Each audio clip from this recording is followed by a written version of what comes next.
Welcome to Switch Comics. My name is Marco. I'm Chris.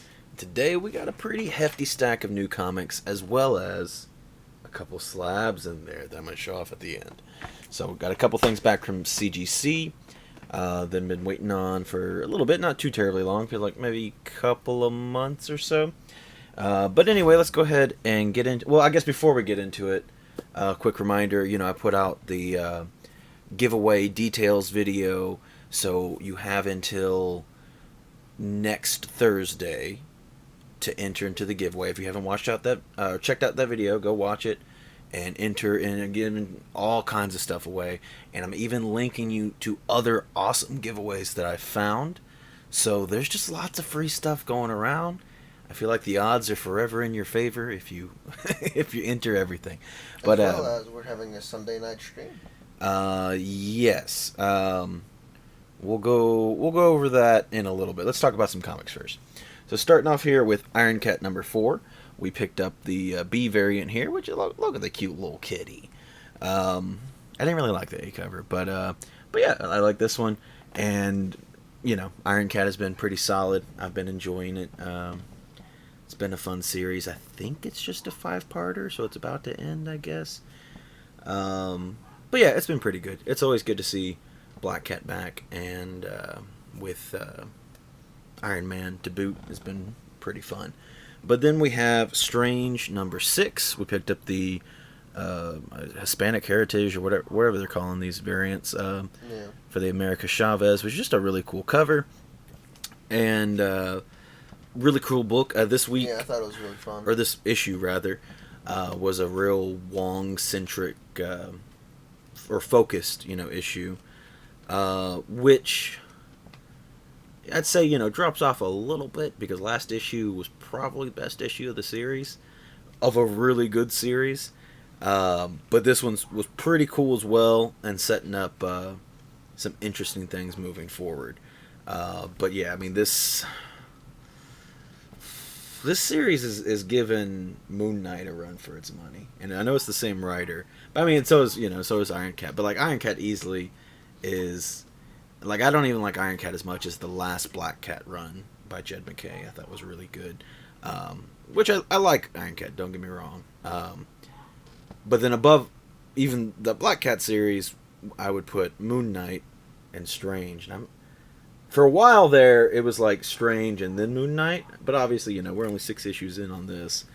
But I think Strange is kind of competing. I don't know. You're probably a little more biased because you love Moon Knight. So, and don't get me wrong, and that's the thing. Moon Knight is an incredible series, but after that last issue in particular, I was like, dang. Cause I don't know. I think Clea's just a really interesting character, and he's been killing it on this series. So, and he's killing it on both series. He's killing it on everything he touches. But yeah, Strange is just fantastic. Maybe my favorite comic of the week. Then we have Avengers Forever number 9. And you read this, right? Mm-hmm. This focused on multiversal Carol Danvers. Yeah. Thought it was fun. Certainly interesting. Is it like Carol with different powers things, or just like... This is Carol, because the multiversal, like... I forgot what they're called. I want to say Legion of Doom, but it's DC. Masters of Evil, yeah, there we go. Have, like, enslaved, like, several planets and stuff, and on this universe, she's just one of those slaves. Okay, but you said there's, like, is there multiple Carols in this? That's a spoiler. Okay. Whatever. And then he also picked up the...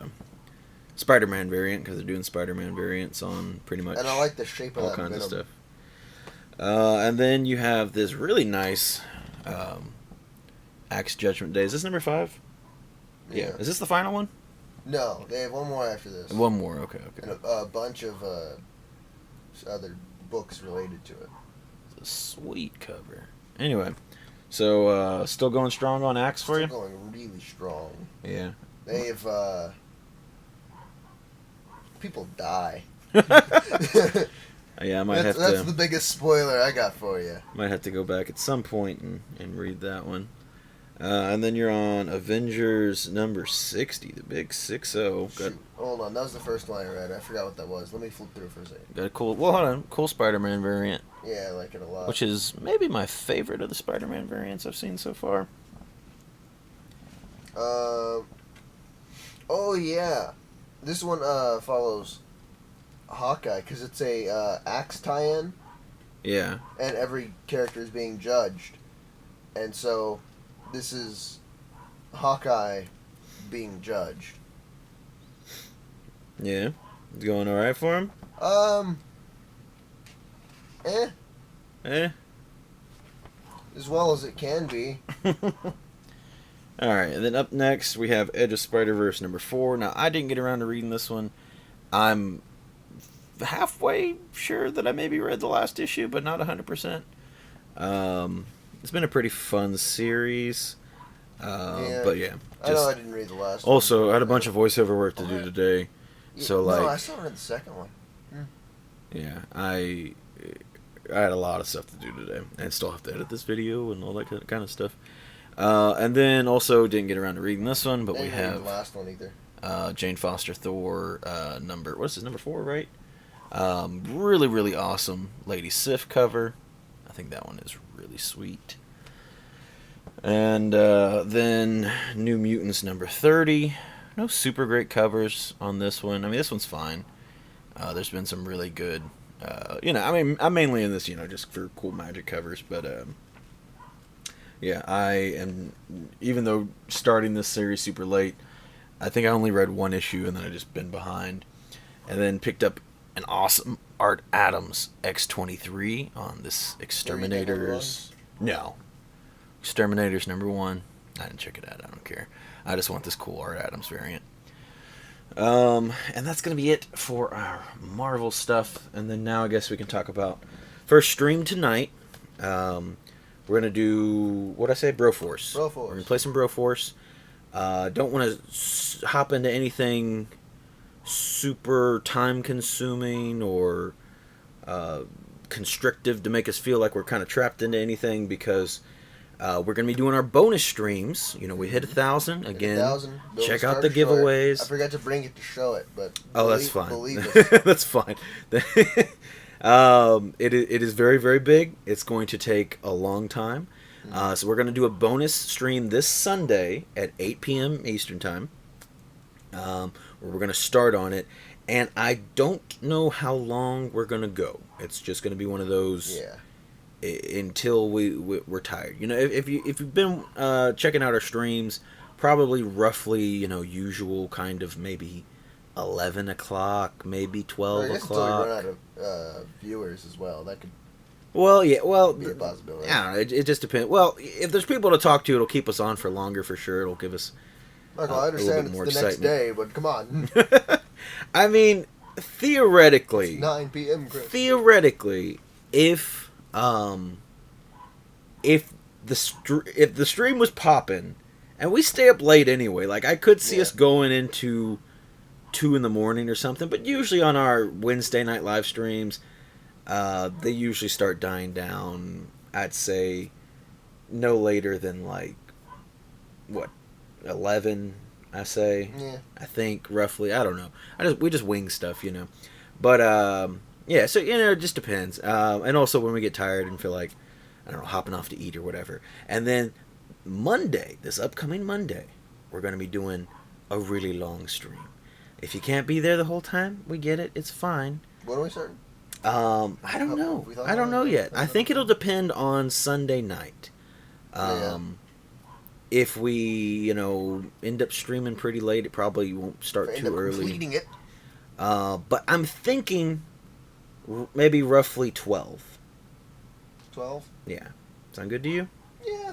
12 or 1, that's what I was Yeah, 12 or 1. Haven't decided yet. We're going to start streaming sometime. And we're going to try to stream for most of the day. Again, we might take a break to go eat or something. Or we might just individually take breaks. Haven't decided. To depend on how we feel again. But anyway, and then if we're still not done, that'll probably carry over into the Wednesday stream.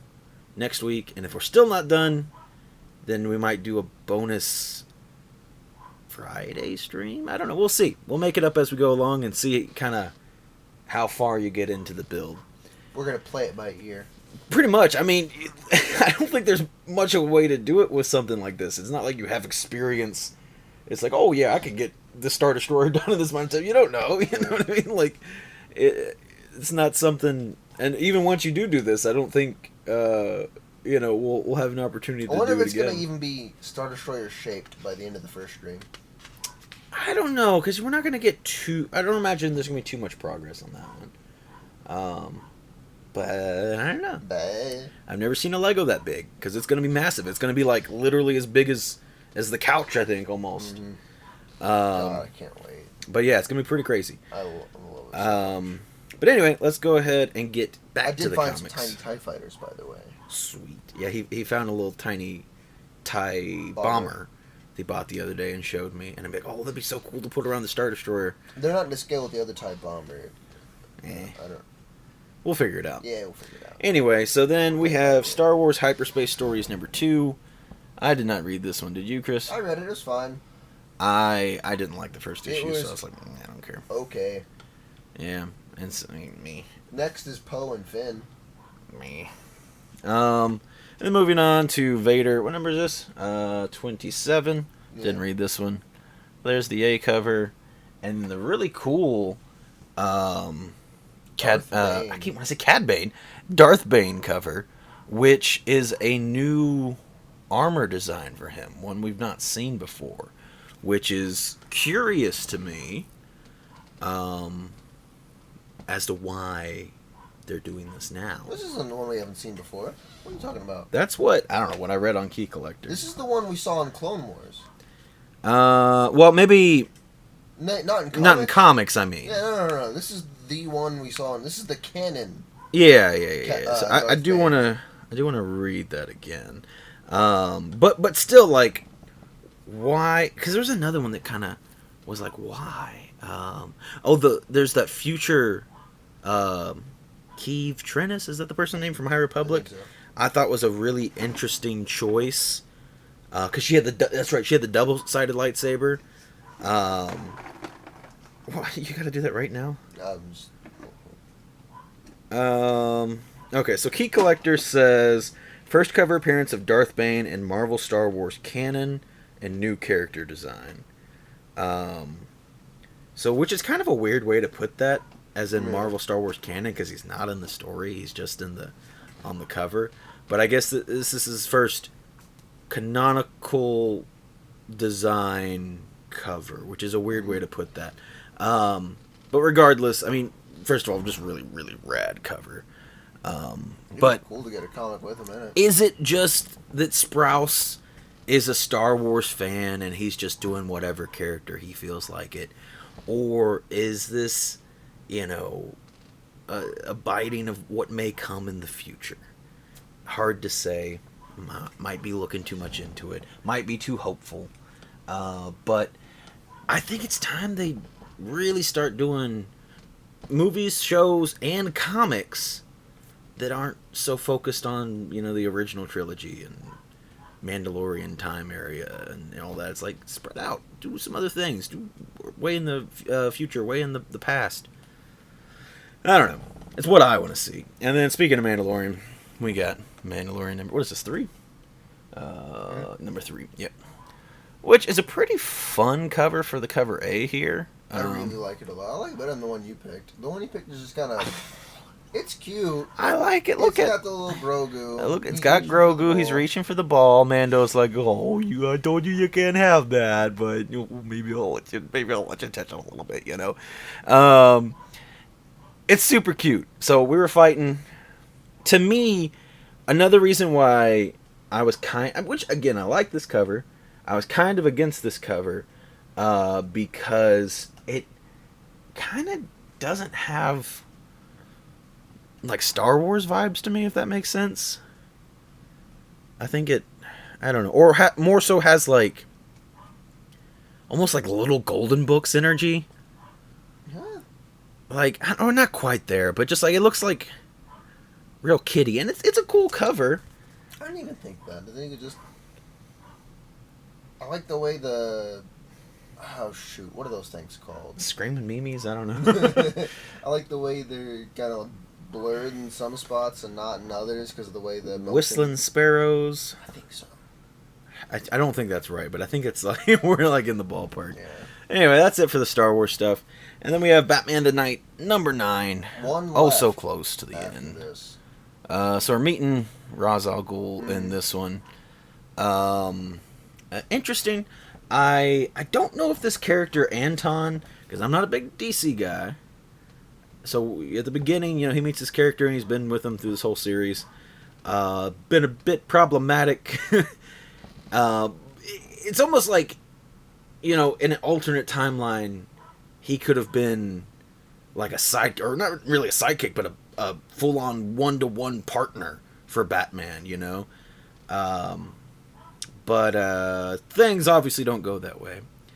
And I'm curious to see where, and again, I'm assuming this is a new character that we're not familiar with. It might not be.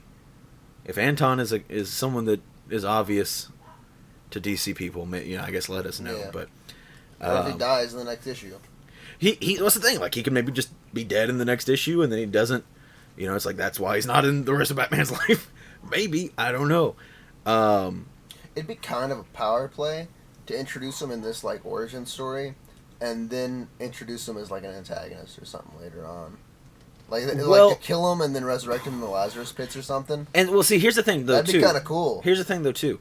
So this is written by Zdarsky, which Zdarsky is currently writing the full, like the main run of Batman. So this could be a way. Oh, if he just wrote this entire 10-piece series just to introduce us one character, that'd be kind of cool. Could be, and then comes back to haunt him later in the future. Maybe. That'd be neat. I'd be down with it. And again, like, he's more or less, in some way, he's Bruce Wayne's superior, because he's not really Batman yet.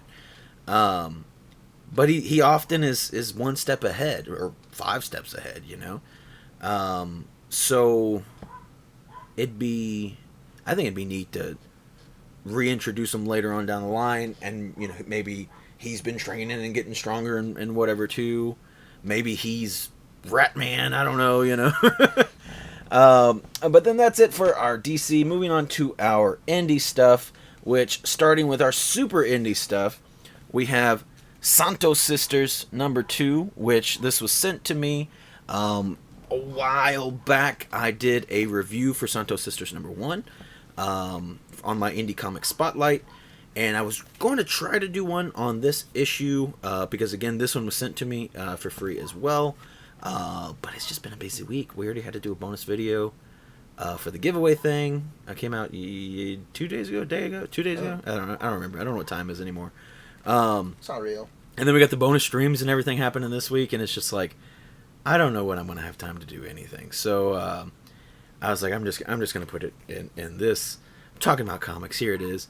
So again, this is kind of a fun series where it's kind of like old school Archie comics, but definitely has some more adult humor and they cuss and I don't know, but it still has like a weird, light, goofy playfulness to it. And I don't know, like I said, it's just kind of a nonsensical, just some goofy little short stories. Like, and this one is 2 little stories. I feel like the first issue had 3 stories or 4 stories. I can't remember. I think it was a bigger issue, if I recall correctly. But anyway, so this one had 2 stories in it, and you could. It's one of those things where it doesn't really matter if you read. You could read the second story first, or read this issue and then go back and read the first issue. You're not really keeping up with continuity or whatever, as long as you just know the characters and goofy things happen, and it's just kind of a fun time. And then they also sent me a few little extra goodies. So this little, I don't know, postcard, I guess I want to call it, which is kind of neat. And then this is a little poster, which is also the what do they call it? The centerfold in the comic. So Thank you again for sending me that. And they didn't even message me this time. You know, we conversed the first time around. They're like, "Oh, you want to check this out?" Hey, sure. You know, here's my address. Blah blah blah. You know, and but then I got a package in the mail, and I'm sitting there thinking, I'm like, did I order something? I don't remember. You know, and there it was, and I was like, okay, neat. And then moving on to Vanish #1. This is around to it. The new comic by Donny Cates and Ryan Stegman. So this is, if you're a Marvel fan, this is the same team that, not this current run of Venom, but the last run of Venom with King in Black and Null and all that. It's the same team that did that comic, minus like issues like 7 through 12 or something, I think. But yeah, I mean, I thought it was pretty interesting. Definitely, definitely going to keep checking this out. There's kind of a lot to get through in a way, but I find that, Donny Cates is pretty good about delivering all the exposition while having a fun story moving forward as well.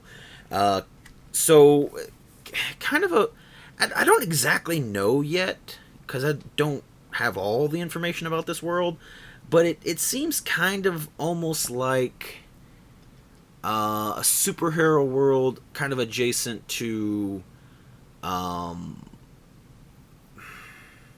maybe like, it's kind of, again, hard to tell, but maybe kind of, like The Boys, or like how if you think about anime, like One Punch Man and My Hero Academia, they have these like infrastructure set up, and where heroes are like,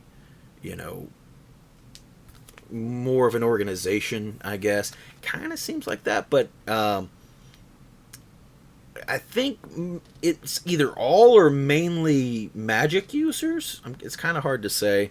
There's one little bit in there that kind of conflicts, not the story itself, but conflicts my ideology of what this world does. Because again, you're kind of like learning some parts of the past and some parts of the future, or not future, but what's going on in the present, and so I don't fully understand the world. The further we get into the comic, I'm sure I'll figure it out more. But there's definitely some wizards that are trained for war, I guess, is a short answer to that. But in a, kind of protect the world situation. I guess you could also kind of liken it to, in like Marvel, like Carmitage, but like if there's no other heroes and stuff going on, I guess maybe there might be more heroes, but I'm not entirely sure. But definitely the main character that's a focus is a magic user. I don't know if he's I think they called them wizards. I don't know, maybe they called them sorcerers. I don't really know what the difference is, honestly. But he did something heroic when he was young, and then he's kind of been going crazy with a prophecy that he's got to do something in the future to also save the day. But, I guess waiting, like, 20 years or however long it's been, I don't know, for that to happen has been rough for him. So you come into the character, and he's real kind of just not in a great place. But pretty cool action in the series. I love Stegman's work, and so it's real. The pages are real beautiful and everything. But yeah, so definitely, if you were a fan of that series especially, or just a fan of anything Donny Cates, check out this series. I had a lot of fun. I'm looking forward to seeing what happens next with it. And then this one was interesting. I didn't know about this. I liked this. How'd you feel about it? I didn't know about this one coming out. Hold on. So this one's called Stuff of Nightmares, and if you look up there at the top, let's see, it's written by R.L. Stine. That's the writer of Goosebumps, y'all. And we picked the very Goosebumps looking cover. Yeah, so this is the B cover, which is pretty fun. And yeah, I thought it was pretty neat. I really enjoyed it. Obviously has that camp, but a little bit more. It's more adult Goosebumps. Yeah, more adult Goosebumps. That's how I describe it. Where it's a little goofy, but also creepy and bloody, which I don't recall from Goosebumps happening. I feel like there's more liberty to actually do creepy things If in this comic anyone book. knows, like, Goosebumps lore, I suppose, or R.L. Stine history, do you know of anyone known the Nightmare Keeper, or anything called Cabinet of Curiosities? Those two names at the beginning there kind of stuck out to me. Because if that's like previous work he's done, that's kind of fun. I'm not sure. Well, that's the thing. Like, comment below. I guess I read and watched Goosebumps stuff a lot when I was younger. Yeah. I remember that. I remember doing it, but I don't remember the work itself. I only remember the one where those kids go to medieval Europe. It's well, as I say, like, I don't even remember. I really don't remember anything. Like, it's been way too long. That's because we had it on VHS. It was one of those ones that I watched. It was forever. VHS, but it was like 20 years ago, so I don't remember. But yeah, I think if you're a fan of horror, if you're a fan of Goosebumps and R.L. Stine, then definitely give it a shot. It's on like streaming. Maybe, I don't know. But there was some good glow in the dark covers and lots of cool different things. There was a Kyle Hotz cover I thought was pretty neat. The main cover was pretty good as well. Yeah. And yeah, it was. I was a little cautious going into this. I was like, this might just be real kind of too campy and goofy, and it definitely had aspects of that, but in a fun way, while also being, like I said, pretty genuinely creepy and weird and strange. Frankie? I love Frankie. Yeah, I don't Frankie's know weird. About Frankie. I kind of think Frankie might have to die. Me too. But I love Frankie. Yeah. Tragic. And then the last book up, we have Public Domain number 4. Yeah. Where's the number? Right there. I was looking for a number, not the words. But Public Domain number 4. Been enjoying the series. I think it's very different. It's not what what most comics are. Yeah. Had some violence in there on this issue, though. Look, he got into a fight. I don't remember his name, but I like this character, the brother. Yeah. He's a very very fun character. But yeah, it's I like the brother dynamic because I feel like a lot of books just suck at writing siblings. In general, I feel like the family dynamic is written pretty well in here. I feel like the dad has very clear motivations and desires. The mom, even though she's not in there too much, I feel like she does a lot with a little. Yeah. And yeah, the brothers are definitely more focal points. And you can definitely, get both of them very well. They all interact very well, which is by not agreeing with anything, which is how people are, how families are. And I really liked the artist. So if you're unfamiliar with the book, it's all about a big comic book character that gets huge, and they do movies, and so imagine Iron Man, but the character's name is Domain, and so the artist is rich, and I don't know how exactly it happened, but he got a lot of the money from the movie stuff, and the writer never did, or got very little. And then there ended up being a dispute with ownership of the character, and then that's kind of the main focus of like, how should we handle this, and legal stuff is stupid and it sucks, and it has a very real world aspect to it, and I like the dad a lot because he is, I guess this main son is trying to be real logical about it, and we got to beat the system, and we're the little man getting crushed by the big company and all this and everything, and the dad's just trying to be happy and have a good family life and everything. And I don't know, it's been a real nice story that, like I said, just isn't like anything else, and it speaks on the comic industry to a degree, but not in a preachy way, and again, some good Zdarsky writing, so been enjoying that. Oh, I don't know why I thought that was the last book. We also have BRZRKR number 10. Picked up the foil C cover. kind of hard to show off, but I guess it's a little easier to see. Again, this series is fine. I'm in it. You know, it's only 2 more issues, so I'm gonna wrap it up. Same complaints as always. It's too short. Next to nothing happened in this issue. It's cool, but I feel like they could probably have pressed every 2 issues, or maybe even 3 issues together, and it would have been like better. And charge you what, Marco? $8.99? Well, yeah, that's the thing. I don't know. This feels like it's just always just real light. It's like, and this happened, and goodbye, we're gone for today, you know? But yeah, it's fine. It's neat. There's some... I like when a comic leaves you with questions, or a show, or anything. It's like, oh, you know, I can't wait to figure out what happens. But it's not quite the same feeling with this. This is like, God, I wish they would answer something and spend any amount of time on anything to where I could comprehend what is happening.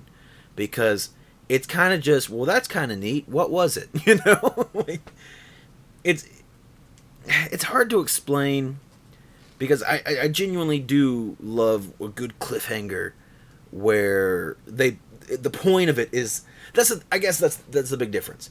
When you end it and it's like, that's the point. They're trying to get across, is they want you to be like, wow, what does this mean for the future? You know, that's an awesome feeling. But I feel like there's so many things in this that are just like quickly glanced at, and then at the end of it, I kind of rewind back in my mind. I'm like, what was all that? What is anything? You know, and it's just not very exciting to have questions in that regard. But like I promised, I got a couple of slabs here. So both of these books, we're not doing grade reveals this time. Yeah. Mainly because today was a weird, crazy day at work, and super, super busy, and we got them in, and I was just like, I'm just going to open the box. And there was only one other person there that could have taped it up for us, and he was busy doing things, and it's like, we just didn't have time to do anything. And I'm also impatient, so I was like, I'm not going to wait an extra day to have someone else do this. So I just opened up the box. That being said, both of these books, I was kind of hoping for a 7. So just to be, you know, honest with you. And a bit of a disappointment on this one. So this is Doctor Strange 1, his first solo series. First, you know, where they started it off, because which Tales was it? Not Tales of Suspense, it was Tales to Astonish, right? Yeah. That's the Doctor Strange. I always mix them up, because Tales of Suspense is Iron Man and other things, and then Tales to Astonish was Doctor Strange. 169 changes over into just being Doctor Strange. But this is the first Doctor Strange number 1. And it's a pretty cool cover. I got this forever ago from a viewer. I remember that, but I can't remember who it was, because I've had this book for a very long time at this point. And I was just like, you know what, I want to finally get this thing graded. Like I said, I was kind of hoping for a 7, but didn't quite get there. 6, not too bad. And then hoping on a 7 on this next book as well. This one I bought from the shop, and this one has a little tear in the back that I don't remember being there. And like, that's a pretty heavy crease right there. Yeah, it's pretty prominent. Like, again, and I hate to be that way of being like, was that there when I sent that in? But it genuinely, you should just start taking photos of your books. I'm gonna have to. What was I gonna say? This feels, or this looks like something happened to it almost, in my opinion. And I'll do my best to show it on camera. But yeah, unfortunately, on this Marvel Premiere 15 First Iron Fist, only got a 5.0. And again, I think, and I checked the graders notes. You know, it's not perfect. You know, I know these issues aren't perfect. So let's see. It is. I don't know if I'm gonna be able to show that. Let's see. I'll do my best there. Do y'all see that? You definitely see something's there. Yeah. Well, you can't see. There's also like a. Focusing on me. Let's see. I can't tell if it's been focused now, but. Yeah. Just believe in yourself, Marco. I'm just gonna believe that it's in focus. But there's a tear which you should definitely be able to see. But then also, maybe I'll take a picture. I'll review the footage. If you can't see it, I'll take a picture. It might be easier to see. I forget I have the ability to do that. But there's like some weird creasing right next to it, which I got this book pressed. Which, I know pressing doesn't always get everything out. But it just, to me, looks like something happened. I don't know. Maybe I'm crazy. Maybe I need to look better at my books before I sent them in. Also, Where'd you get that one from, Marco? This one? Yeah. I got this one from the shop. There might be pictures of it then. I probably not of the back. Nothing we don't usually post pictures of the back, like when we're posting things for sale. But again, this is another book that I had for a while. And so maybe I just forgot what it looked like. Maybe I knew it had the tear and then forgot over time. But yeah, so, I mean, regardless, it's first Iron Fist and first solo, there we go. First solo story of Doctor Strange. They rattle a little bit. Doctor Strange is worse than the Rattle Me Bones. Premiere 15. But this one is just a cool book. And then this one, I am building first appearances of the Netflix Defenders. So now I have Iron Fist graded. I have Jessica Jones graded. I have Luke Cage Raw. And I have a Daredevil 8 getting graded that's been at CGC for a long time, over a year. So theoretically that book might come back one day. I also might just buy a higher grade one anyway, because it's a really low grade. When I sent that book in, I was a young baby comic investor or collector or whatever you want to call it. And it wouldn't be that much money to just get. What's a bigger book, Punisher or Daredevil first? Daredevil, Chris, Daredevil. For sure. That's why, no, okay, so yeah, with that being said, and that's why I'm getting Daredevil 8 as my supplement, because I cannot afford a Daredevil 1. Even in a 1 is a very expensive book. First Punisher, Spider-Man 129, I'm hoping to get maybe anywhere from like a 3 to a 5, kind of just depending again on what kind of deal I can swing on one. I don't mind getting a 3 if I got it for a really good price. If it came to it, I wouldn't even mind getting like a 2 or something. But it just seems like with any book you have like a barrier of entry cost. So like it doesn't matter if it's torn to shreds. If it's a first Spider-Man, you're spending a lot of money. You know what I mean?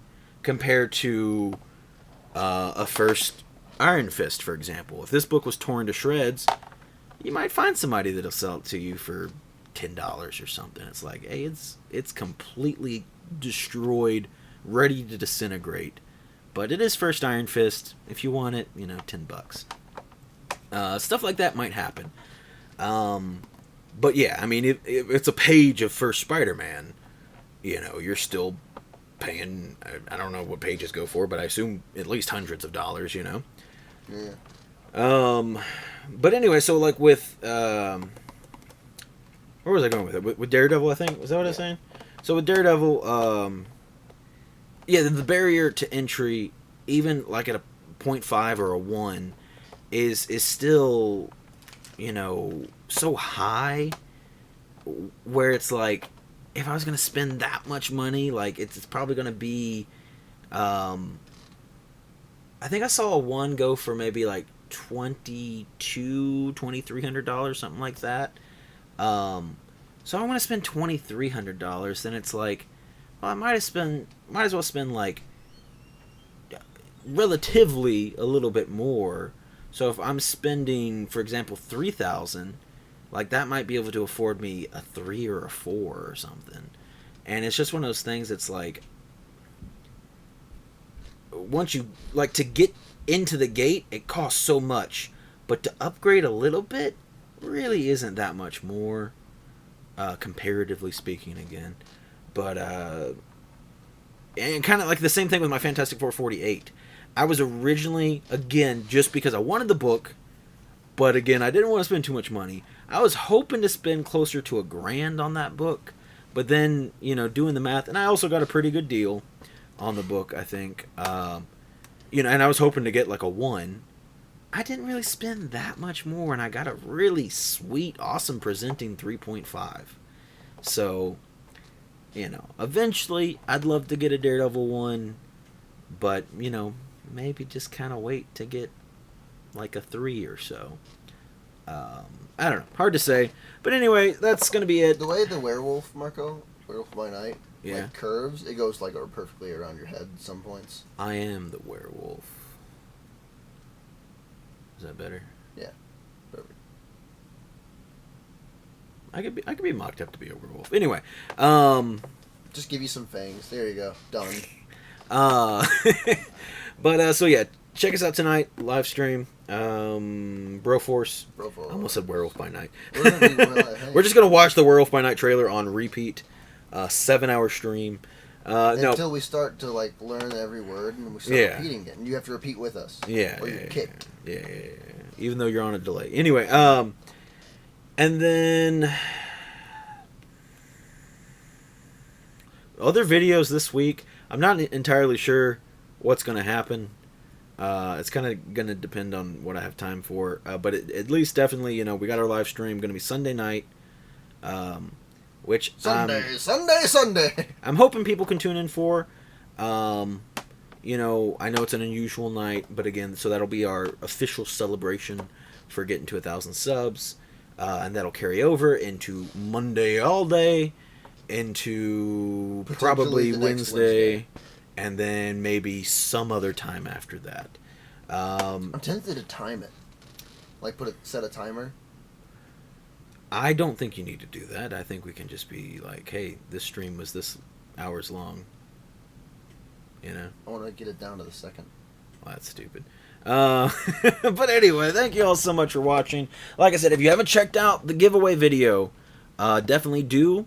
So you have to comment on our giveaway video as well as 3 other people's giveaway videos to be entered into everything. But then also those giveaway videos that you comment on, they have their own rules and everything. And you might want to go check those out because, one person's giving away 4 copies of Spider-Woman number 1. One person's giving away a Ultimate Fallout 4 second print at a 9.6. One person is giving away just a ton of stuff. So go check all that out. Appreciate everybody. And he deserved that. And we will see you next time.